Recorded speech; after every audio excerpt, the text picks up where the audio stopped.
A ver, ¿cómo se define una cultura? Muchas veces, la respuesta está en las historias que se cuentan, desde los héroes de mitos antiguos que peleaban con monstruos hasta los trabajadores que hoy se enfrentan a la injusticia. Hoy vamos a explorar justo eso, cómo estos dos tipos de relatos, que parecen totalmente opuestos, en realidad son dos caras de la misma moneda, la manera en que un pueblo construye su identidad. Y es que todo se reduce a esta pregunta: ¿qué es lo que hace a un héroe? ¿Acaso es un semidios con una fuerza sobrenatural?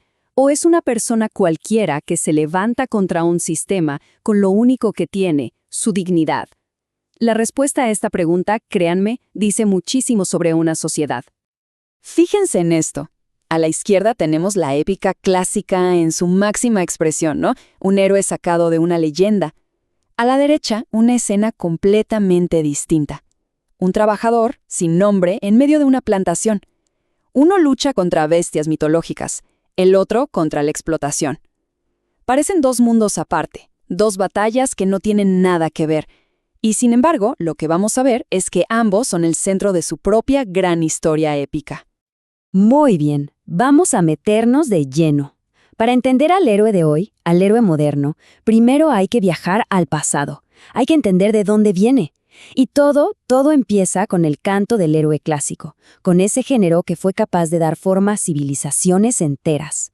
La épica es algo increíblemente antiguo. Pensemos en un tiempo sin escritura, sin libros. La historia de un pueblo entero vivía en la memoria de unos poetas que iban de un lugar a otro, los rapsodas. Cuando ellos recitaban estas hazanas, no solo estaban entreteniendo a la gente, estaban literalmente tejiendo la identidad de la comunidad. Transmitían los valores, las victorias, las derrotas, eran la memoria viva de su pueblo. Y todos estos elementos no son casualidad, son como la receta de la épica. El héroe era el modelo a seguir, la valentía que todos debían admirar. Lo de los dioses y la magia no era solo fantasía, era la forma en que esa cultura explicaba cómo funcionaba el mundo. Pero lo más importante de todo era su función social. Estas historias eran como un manual sobre cómo ser un buen ciudadano, uniendo a toda la comunidad bajo una misma identidad. Pensemos en obras gigantescas como la Ilíada de Homero o el Cantar de Miocid. Estos no eran simples poemas de aventuras, para nada, eran herramientas para construir naciones. Al contar las proezas de Aquiles o la lucha del Cid por recuperar su honor, se estaban poniendo los cimientos de la identidad griega o de la española. Así de poderosos eran estos relatos. Y aquí es donde la historia da un giro tremendo. Porque el campo de batalla cambia, el enemigo ya no es tan fácil de ver y, por lo tanto, la idea misma de lo que es ser un héroe se transforma por completo. Entonces, dejamos atrás esos campos de batalla de leyenda y aterrizamos de golpe en un terreno mucho más crudo y real. Aquí, el relato épico ya no habla de reyes ni de dioses, sino de la lucha del pueblo, de los trabajadores, contra un sistema que los oprime. Y nuestro gran ejemplo para esto es Mamita Yunai, un verdadero clásico de la denuncia social.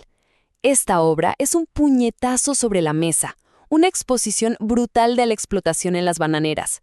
La lucha aquí no es con espadas, es con conciencia política. Los personajes, como Sibajita, ya no son semidioses, son la voz del pueblo. Y todo se cuenta desde un realismo crudo, que busca mostrar la verdad, por más dura que sea. Y esta comparación lo deja clarísimo. Por un lado, el héroe épico, digamos Aquiles. Él lucha por su honor, por la gloria individual. Por otro, los protagonistas de Mamita Yunai, como Sibajita o Herminio. A ellos no les interesa la gloria, luchan por la dignidad y por la supervivencia de todos sus compañeros. Su enemigo ya no es un ejército con armaduras, es un sistema de explotación, esa corporación a la que llaman la Yunai. La lucha deja de ser de uno solo para volverse de todos. Este es el nuevo campo de batalla, la plantación. En la novela la llaman el monstruo verde, y con toda la razón. Aquí el enemigo no es solo la empresa, es la propia naturaleza, el barro que te traga, las enfermedades, la lluvia que no para nunca. Y los trabajadores son vistos como herramientas, algo que se usa y se tira. Su lucha de cada día no es para ganar una medalla, es para seguir vivo un día más. Entonces, llegados a este punto, uno se pregunta, ¿qué tiene que ver un poema sobre la guerra de Troya con una novela sobre trabajadores en una bananera? Pues, aunque no lo parezca, tienen muchísimo en común. Ambos funcionan como un espejo de su sociedad. Y aquí está la clave de todo, el meollo del asunto. Miren la tabla. Sí, claro que el conflicto cambia, y los valores también. Pero la función social, esa es sorprendentemente parecida. La épica clásica usaba historias de honor para unir a su gente.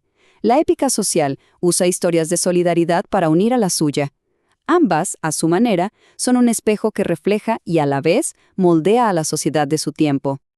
Esta metáfora me parece que lo resume de una forma perfecta.